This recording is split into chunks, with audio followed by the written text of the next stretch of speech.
오늘 은혜 받고 성취될 하나님의 말씀은 출애굽기 19장 1절에서 6절 말씀입니다. 출애굽기 19장 1절에서 6절 말씀 제가 한 절 읽고 여러분 한 절 읽고 교독하겠습니다. 이스라엘 자손이 애굽 땅을 떠난 지 3개월이 되던 날 그들이 시내 광야에 이르니라. 그들이 르디딤을 떠나 시내 광야에 이르러 그 광야에 장막을 치되 이스라엘이 거기 산 앞에 장막을 치니라. 모세가 하나님 앞에 올라가니 여호와께서 산에서 그를 불러 말씀하시되 너는 이같이 야곱의 집에 말하고 이스라엘 자손들에게 말하라. 내가 애굽 사람에게 어떻게 행하였음과 내가 어떻게 독수리 날개를 너희를 얻고 내게로 인도하였음을 너희가 보았느니라. 세계가 다 내게 속하였나니 너희가 내 말을 잘 듣고 내 언약을 지키면 너희는 모든 민족 중에서 내 소유가 되겠고 너희가 내게 대하여 제사장 나라가 되며 거룩한 백성이 되리라. 너는 이 말을 이스라엘 자손에게 전할지니라. 아멘. 교독한 말씀을 가지고 하나님의 각인이라는 제목으로 말씀을 증거하기로 합니다. 우리 옆에 분은 인사합시다. 하나님이 주시려는 이유에 집중합시다. 하나님이 주시려는 이유에 집중합시다. 이스라엘 백성들이 애굽의 430년 노예 생활, 이것이 결국 어떤 상태가 되어버리냐? 각인된 상태다. 왜 하나님의 각인이 나타나지 않으면 안 되느냐? 출애굽 이후에도 이들이 각인된 그 상태 속에 영적 노예 상태와 노예 근성의 삶, 이것이 계속되어졌기 때문에 그렇습니다.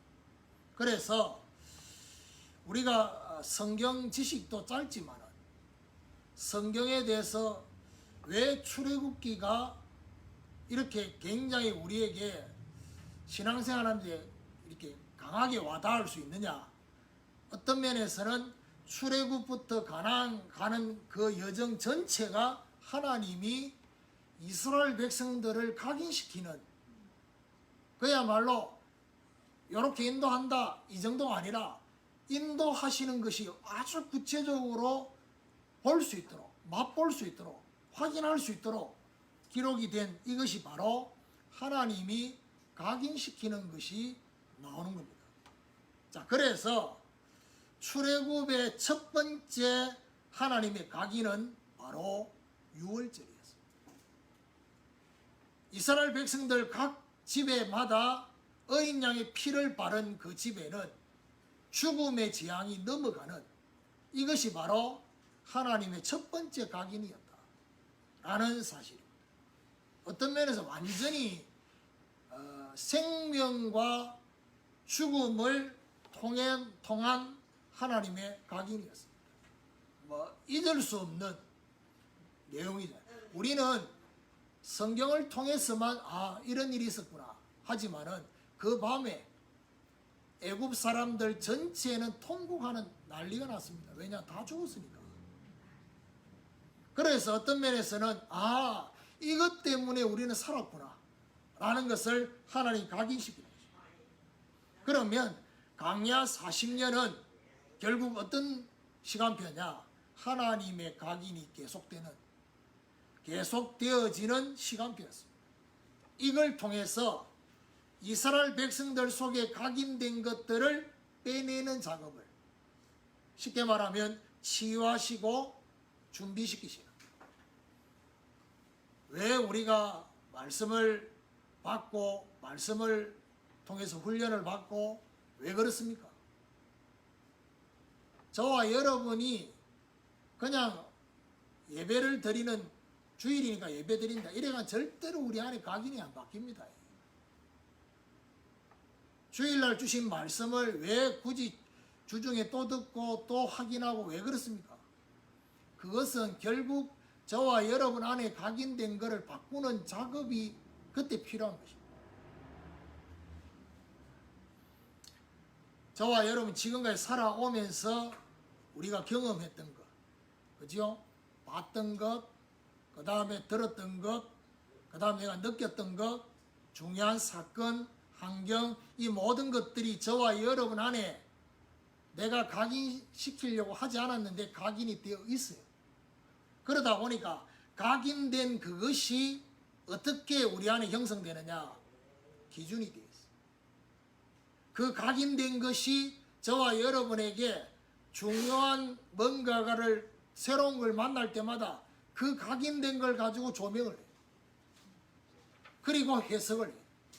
그러다 보니까 결국에는 하나님의 말씀이 내 안에 새롭게 각인이 되지 않는 이상은 말씀을 듣기는 듣지만 결국 내 안에 각인된 것은 다른 것이 각인되어 있으니까 그걸 가지고 자꾸 인도를 받는다. 결정적인 순간에 각인된 대로 인도를 받는 거예요. 그게 문제입니다. 그래서 오늘 출애굽하고 난 이후에 하나님께서 이스라엘 백성들에게 각인시키는 각인. 본문 오늘 이걸 잡았지만은요. 어떤 면에서 이스라엘 백성들이 가장 확실하게 기억하는 각인은 바로 오늘 본문일 거예요. 하나님의 임재가 가장 먼저 나타났던 순간이니까요. 자, 그렇다면 오늘 세 가지 본론의 세 가지 각인에 대한 생각을 해야 돼요. 그 첫 번째가 뭐냐? 여호와 니시의 각인입니다. 출애굽기 17장이지요. 르비딤이라는 그 곳에서 하나님을 계속해서 원망하는, 그리고 하나님을 향한 시험을 했던 그 르비딤, 여기서 아말렉과의 전쟁이 벌어졌습니다. 자, 결국 이 전쟁에서 하나님은 어떤 각인을 시켜주시려고 하셨느냐? 모세가 산꼭대기에 올라갑니다. 혼자 올라가는 게 아니라 아론과 훌과 함께 올라갑니다.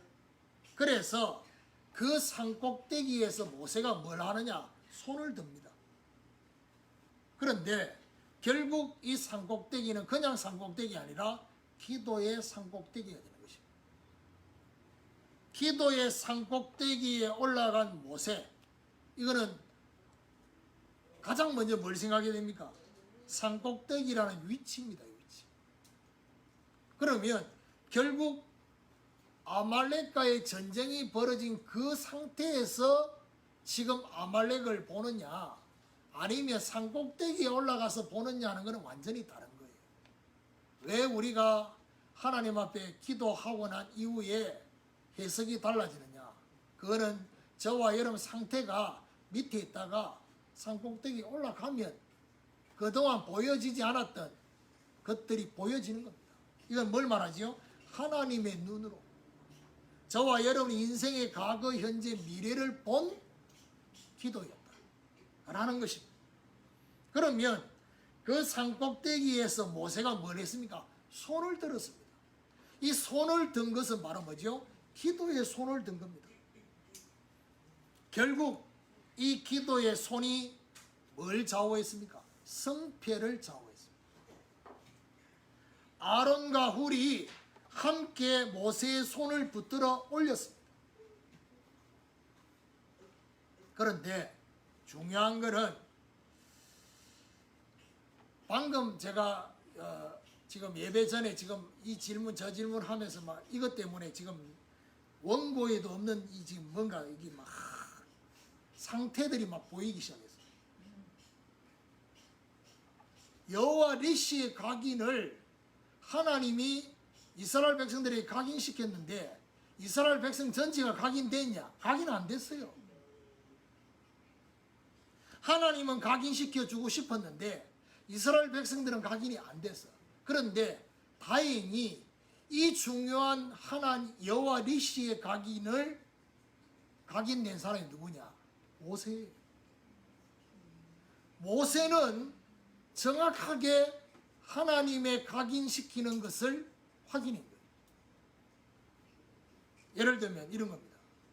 모세가 손을 들면 이스라엘이 이기고 손을 내리면 아말렉이 이긴다. 모세가 기록했잖아요. 그렇죠? 중요한 거는 이거를 이스라엘 백성들이 모르는 이스라엘 백성들이 거의 대부분이에요. 그러면 이 이스라엘 백성들 입장에서 이걸 쳐다보면 어떤 느낌이 들겠습니까?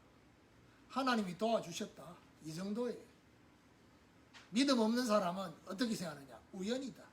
이 정도까지 갑니다. 그런데 모세는 어느 정도로 이거를 봤느냐, 이 전쟁을. 기도의 손이 올라가 있느냐 내려와 있느냐 이에 따라서 왔다 갔다 한다는 것을 봤어요. 그리고 난 뒤에 이 각인을 누구한테 전달하느냐, 여호수아의 귀에 외어 들리게 해라 했습니다. 그 말은 무슨 말이죠? 결국 이스라엘 백성 전체의 각인은 힘들다는 거죠. 그러면 여호수아의 귀에 외어 들리게 해라 말은 무슨 말이죠? 네 안에 각인된 거를 여호수아에게 각인시키라는 것이죠. 왜요? 그 각인된 걸 가지고 가나안 땅에 들어가야 됩니다. 아말렉과의 전쟁을 기록해라. 그리고 아말렉과의 전쟁을 기념하고 기억해라. 그리고 전달해라. 하나님이 모세에게 말씀하고 있습니다. 그러면 결국에는 아말렉과의 전쟁의 중요한 기록과 전달은 어떤 기록과 전달을 해야 되겠습니까? 이 전쟁이 왜 생겼느냐는 겁니다. 원인. 전쟁의 원인을 기록해라는 겁니다. 그러면 전쟁의 원인은 전쟁이 일어났던 장소입니다. 너비딘. 원망하고 하나님 시험하고 있을 때 전쟁이 벌어졌습니다. 그러면 우리는 이렇게 생각합니다. 원망하고 하나님을 시험할 때마다 이 전쟁이 벌어질 것처럼 생각합니다. 그렇지 않습니다. 원인은 그거지만 전쟁의 목적은 따로 있습니다. 그 말은 무슨 말이죠? 저와 여러분에게 우리 인생에 일어나는 나의 인생과 관계된 모든 것에 일어나는 원인은 창세기 3장일 수 있습니다. 그렇지만은 목적은 따로 있습니다. 그렇지요. 그래서 원인만 생각하면 저와 여러분 마음의 두려움과 어둠이 우리를 덮을 수 있습니다. 목적이 따로 있다는 말은 무슨 말이죠? 원인에서 끝나지 않습니다. 그 말은 무슨 말이죠? 원인의 상태가 된다고 계속 아말렉과의 전쟁이 벌어지는 게 아닙니다. 목적이기 때문에 이 전쟁이 벌어진 겁니다. 전쟁의 목적은 뭡니까? 가나안 땅을 가기 위한 준비입니다. 가나안 땅은 아말렉과의 전쟁보다 더 중요한 전쟁이 가나안 정복 전체가 전쟁입니다. 그래서 이 전쟁을 준비하기 위한 것이 목적입니다. 그러면 그 부분에 대한 기록과 함께 그 다음 뭘 기록하라고 하느냐? 승리의 비결을 기록하고 전달하는 것입니다. 승리의 비결은 뭐지요? 기도의 손을 드는 것입니다. 이 기도의 손이 내려오지 않도록 하라는 것입니다. 그리고 더 중요한 것은 뭐냐? 하나님께서 이 아말렉과의 전쟁에서 하나님이 진짜 각인시키고 싶었던 것은 여호와 니시예요. 여호와 니시가 뭡니까? 하나님의 깃발입니다. 하나님의 승리의 깃발인데 그 마지막 부분이 뭐라고 기록되어 있냐? 여호와께서 대대로 아말렉과 싸우거라 했습니다. 그 말은 무슨 말이죠? 결국에는 승리한다는 겁니다. 하나님이 이 승리를 하도록 모세에게 기도의 손이 내려오지 않도록 하실 거라는 겁니다. 우리 입장에서는 자꾸 뭐죠? 손이 내려올 수도 있고 우린 연약하니 그럴 수 있습니다. 그러면 지지 않겠나? 그런데 이 중요한 승리의 비결이 기도의 손에 있지만은 결국 이 승리를 누가 하게 하시느냐? 하나님께서. 이 아말렉과의 싸움을 계속 하겠다는 거면 누가요? 여호와께서. 천하에서 도말에서 없이하겠다. 결국 성취됐어. 아말렉 족속이 없어져 버렸어. 나중에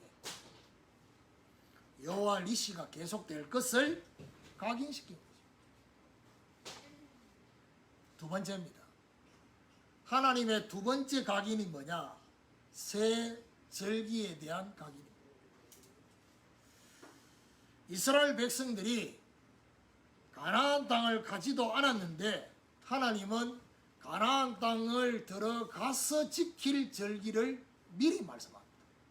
그 말은 무슨 말이죠?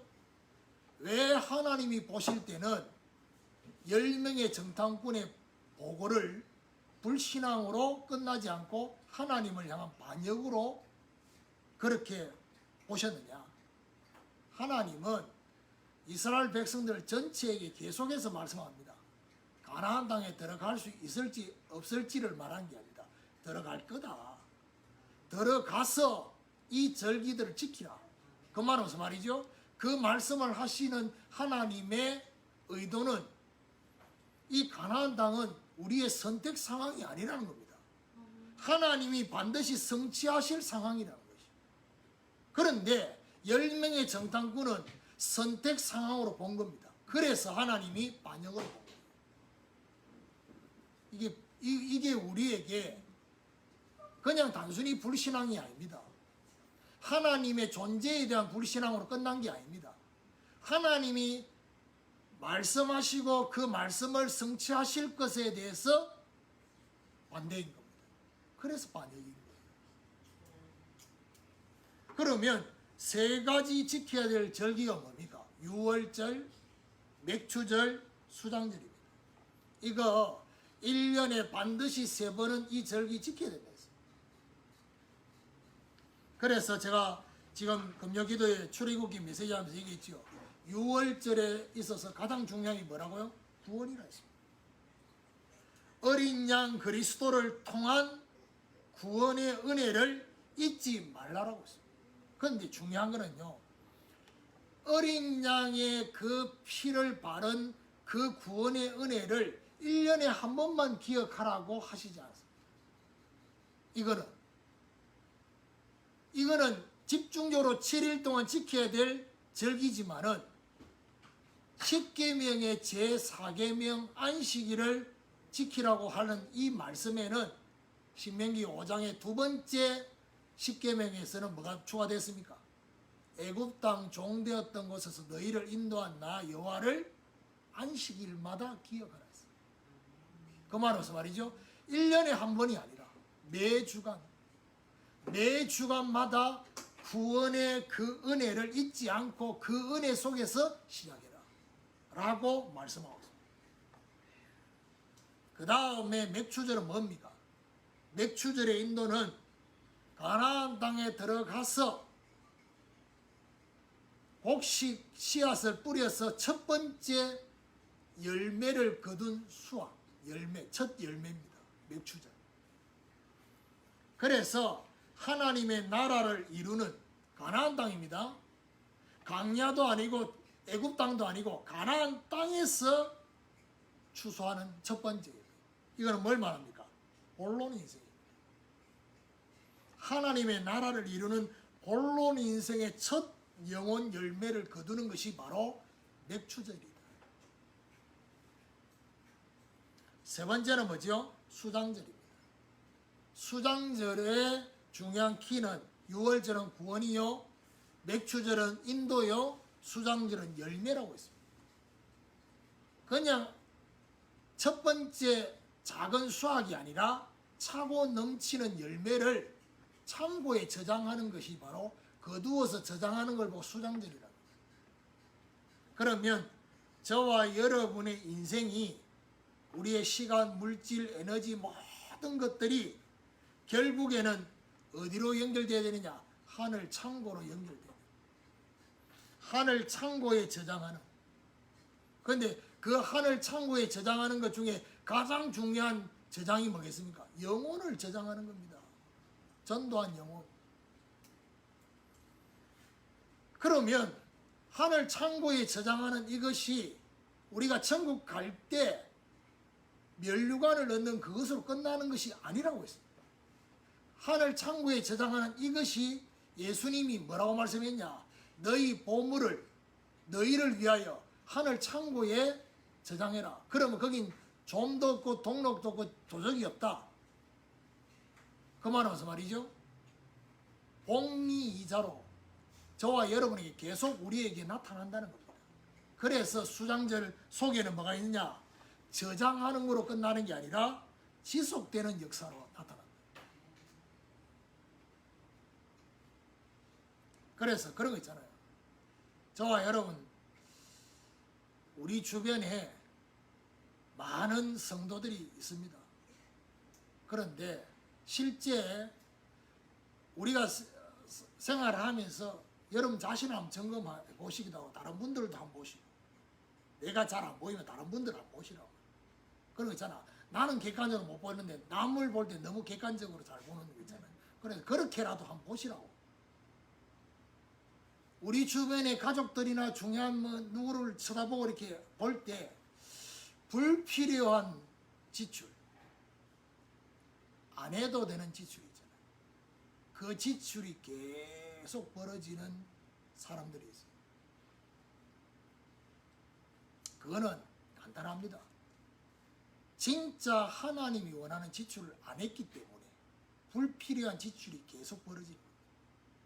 그 점검을 하셔야 돼요. 근데요, 여러분, 불필요한 지출은 단순히 물질에 대한 지출만 일어나는 게 아닙니다. 우리 주변에 일어나는 사람들을 쳐다볼 때 그 불필요한 지출이 어떻게 나타납니까? 주로 아픈 걸로 나타납니다. 아파서 돈이 나간다. 그러면 그죠? 이게 물질의 지출로 끝나는 게 아닙니다. 아프잖아요. 이게 복합적으로 온다니까. 그러니까 안 아파도 될 것들이 분명히 있다. 그래서 하나님 앞에 불필요한 지출을 안 해도 될 수 있는 지출을 할 수 있는 가장 좋은 게 뭐겠습니까? 선행적으로, 선제적으로 하나님이 원하는 지출을 하면요. 그런 것들도 정리가 되는 거예요. 자, 그러면서 새 절기에 대한 얘기를 하면서 출애굽기 23장에 뭔 얘기를 합니까? 빈손으로 나오지 마라 했어요. 빈손으로 나오지 마라 말은 무슨 말이죠? 받은 복을 세워보라는 것입니다. 그러면서 뭐죠? 진정한 감사 인생이 되라는 것입니다. 하나님의 두 번째 각인이 뭐냐? 새 절기에 대한 각인. 이거는요, 매년마다 하란 말은 무슨 말이죠? 계속 각인시키라는 것입니다. 잊지 말라는 것입니다. 세 번째, 하나님의 세 번째 각인이 뭐냐? 출애굽기 25장부터 40장까지는 성막과 관계 있습니다. 모세가 시내산에 내려오고 난 뒤에 시내산에서 메시지 받고 하나님이 구체적으로 성막을 만드는 내용을 얘기하고 있습니다. 그래서 세 번째 강의는 성막 중심에 대한 강의입니다. 강야와 가나안의 승리가 결국 뭐와 연결되어 있냐? 성막 중심으로 사는 것과 연결되어 있습니다. 12지파의 성막을 배치하는 이것이 바로 뭐죠?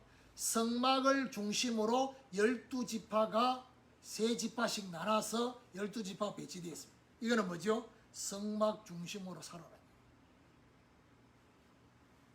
그러면 성막 전체를 통해서 하나님이 우리에게 전달하고 싶은 것은 뭘 말합니까? 쉽게 얘기하면 이겁니다. 그리스도로 충만해라. 성막은 그리스도다. 근데 어떤 그리스도냐? 오직 그리스도, 완전 그리스도다. 라는 걸 말합니다. 그런데 저와 여러분이 아셔야 될 것이 성막 안에서 일어나는 모든 것들은 전부 누구하고 관계되어 있냐? 제사장과 관계되어 있습니다. 그러니까 우리가 지금 이 시대는 저와 여러분이 만인 제사장이 됐잖아요. 그래서 이 시대에 살고 있는 우리가 볼 때는 우리하고도 관계가 있어요. 그런데 원래 성막 안에 일어나고 있는 모든 것들은 제사장이 그 안에서 해야 될 거를 하고 있습니다. 그러면 성막 지금 메시지 하고 있잖아요. 가장 먼저 성막의 문을 열고 들어갑니다.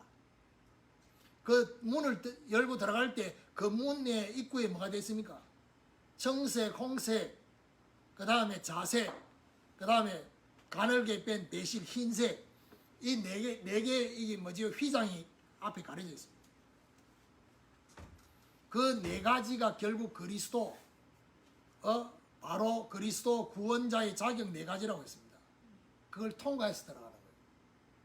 결국 성막문도 누굴 얘기하죠? 그리스도를 얘기해요. 그러면 여러분 아셔야 돼요. 그 다음에 딱 들어가자마자 있는 게 번제단입니다. 이 번제단의 이 중요한 제사도 이스라엘 백성들이 하는 게 아니라 제사장이 하는 겁니다. 제사장이 하지만은 번제단에 거기서 짐승을 가져와서 제사장이 제사를 지내기 위해서 짐승을 들고 나오잖아요. 그러면 나오면 거기서 자신의 죄를 짐승에 전가하는 그 행위는 이스라엘 백성들이 할 수 있어요. 그렇지만 그 행위만으로 그 제사가 이루어지는 게 아니잖아요. 전체 번제단의 제사가 진행되는 것은 제사장이 하는 거예요. 그렇지요. 그래서 제사장이 그렇게 본인의 죄를 양에게, 백성의 죄를 양에게 전가시키고 목을 치고 피를 가지고 이제 구체적으로 어떻게 해야 될 게 나왔잖아요. 그 다음에 있는 게 뭐죠? 지난주에 물두멍이 돼야 돼요. 이 물두멍도 그래 설명하고 있습니다. 회막에 들어가기 전에 입구에 물두멍을 두라 했습니다. 그 말은 무슨 말이죠? 거기 들어가기 위한 겁니다. 양을 잡고 막 이렇게 하면 손발에 쉽게 말하면 뭐죠? 피가 묻잖아요. 그래서 그거 씻고 들어가라는 얘기예요. 깨끗한 상태로 들어가라. 성소에 들어갈 때는 물두멍에서 손발을 씻고 들어가라는 얘기예요. 근데 결국 번제단이 쉽게 말하면 구원이라고 한다면 손과 발을 씻는 것은 결국 구원의 제시섬에서 끝나는 게 아니라 우리가 날마다 손과 발을 씻는 성화에 대한 의미가 그 안에 있는 겁니다. 그런데 성화가 목적이 아니라 성소에 들어가기 위한 것이 목적이에요. 성소에 들어가는 건 뭡니까? 그 안에서 해야 될 사명과 관계 있는 거예요. 그래서 제가 지난주에 메시지에 그 얘기했습니다. 성화와 사명은 동전의 양면이라고 했습니다. 진짜 제대로 된 성화는 사명과 연결되어 있어요. 사명 감당하는 이 속에 진짜 성화가 일어나는 거예요. 그래서 예수님이 제자들의 발을 씻긴 것은 단순히 성화의 의미만 있는 게 아니라 뭐지요? 제사장이 손발을 씻고 성소에 들어가는 것처럼 제자들도 이제는 이 제사장의 역할을 해야 되기 때문에 손발을 씻긴 것입니다. 그래서 들어가서 이제 이번 주간에 뭐죠? 떡상을 만나는 것입니다. 나머지는 이제 들어보시면 떡상도 뭐죠? 6개씩 떡을 12개를 이렇게 떡을 늘 이렇게 그 12지파를 상징하는 거예요. 12지파는 뭘 말이야? 이스라엘 백성 전체에게 하나님 말씀을 주신다는 겁니다. 그러니까 보세요. 물두멍의 거울도 말씀을 의미하지만은 떡상의 내용도 말씀을 의미합니다. 그러면 그 말씀이 더 나아가서 지성소에 들어가서 언약궤도 말씀을 의미합니다. 그럼 결국 무슨 말입니까? 말씀에도 깊이와 의미가 다르다는 겁니다. 말씀이 거울로만 비춰질 거냐? 말씀을 먹을 거냐? 이 말씀이 실제 내게 임재해서 성취될 거냐? 이거는 완전 다른 거예요. 지금. 그 상태를 영적으로 더 깊이, 더 발전되는 걸 말하는 거예요. 근데 아예 제가 볼 때는 구원받은 성도들 중에서 말씀의 거울도 안 비춰진 사람이 너무 많아. 근데 그 사람한테 성취? 꿈 같은 얘기입니다. 지성소. 그런 의미가 있습니다.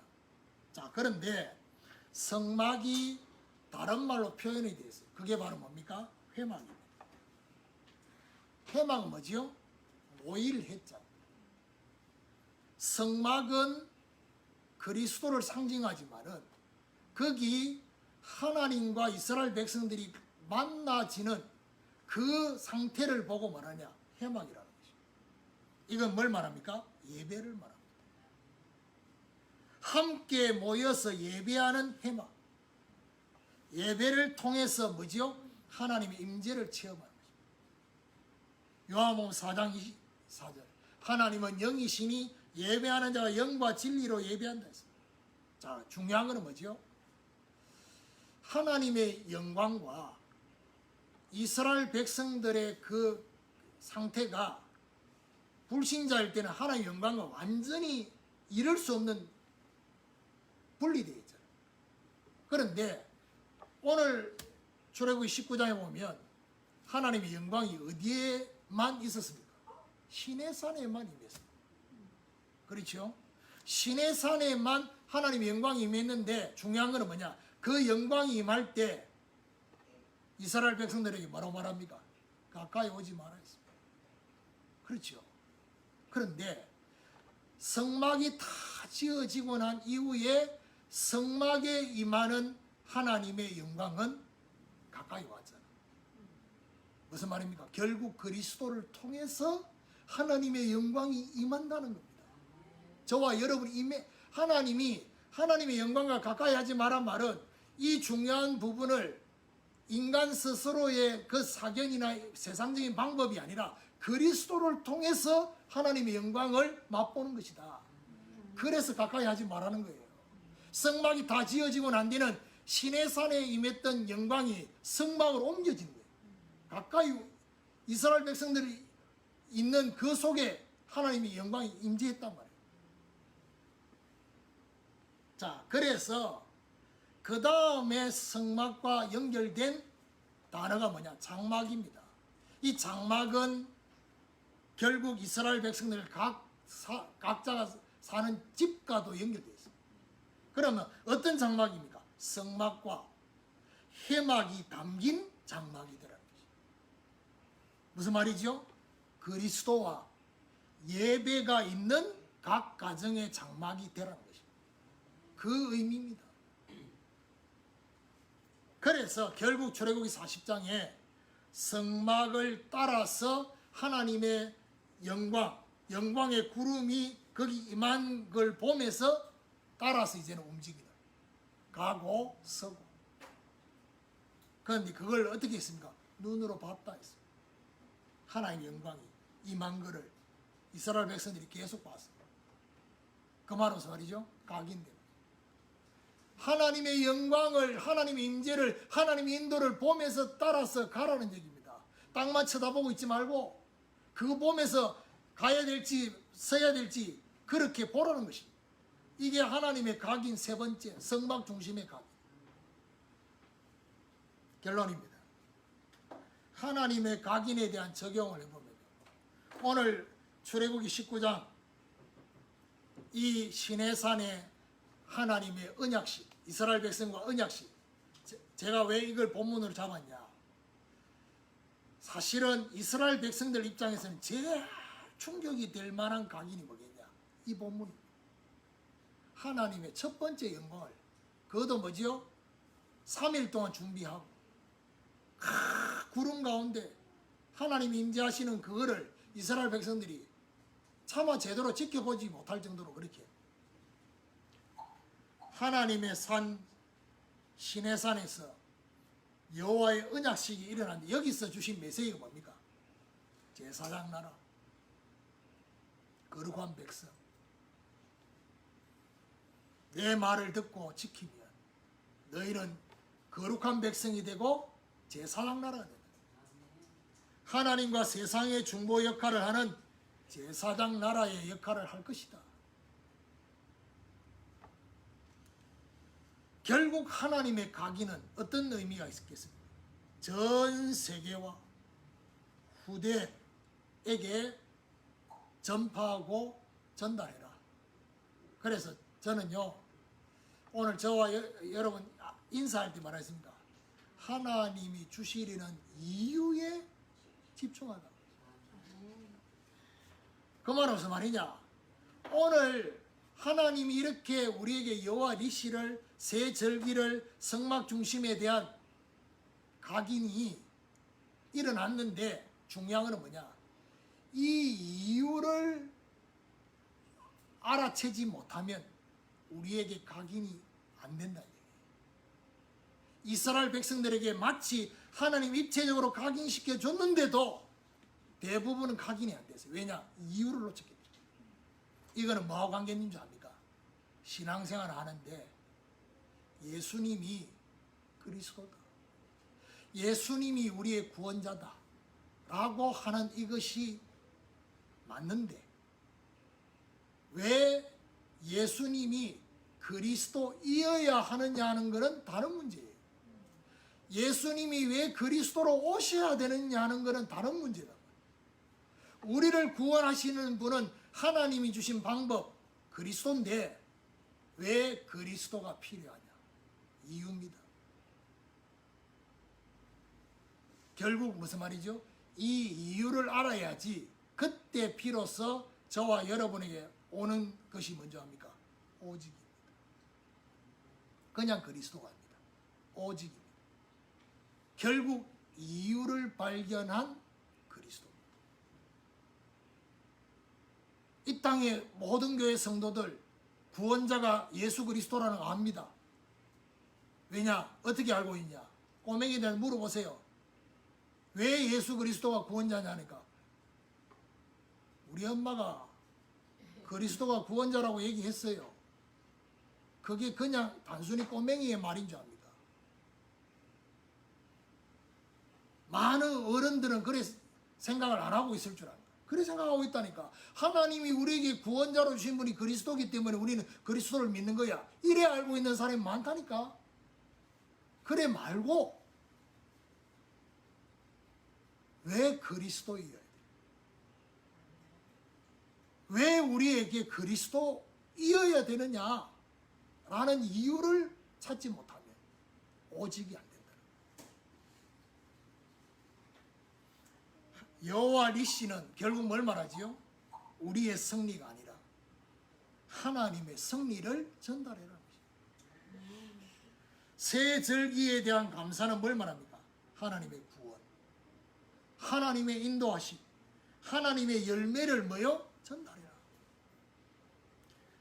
하나님 임재의 오직은 결국 뭘 말합니까? 성막의 그리스도와 예배의 오직을 통해서 전달된다는 것입니다. 오늘 저와 여러분 우리의 가정이 어떤 가정이 되겠습니까? 저와 여러분의 현장이 어떤 현장이 되겠습니까? 성막이 뭐지요? 이동식 성막. 성전은 고정되어 있을지 몰라도 성막을 통해서 우리에게 전달하고 싶은 하나님의 더 큰 의미가 뭐겠습니까? 이동식 성막. 저와 여러분 우리 성도들이 가는 곳마다 뭐가 되기를 원합니까? 이동식 성막, 이동식 성전, 그 되기를 원한다. 그 말은 무슨 말이죠? 오직의 그리스도, 그리고 뭐죠? 하나님의 임재의 예배. 이 두 가지가 있는 장막이 되라는 것입니다. 저와 여러분 가정, 우리의 현장. 이런 하나님의 중요한 축복이 있기를 예수 그리스도 이름으로 축원합니다.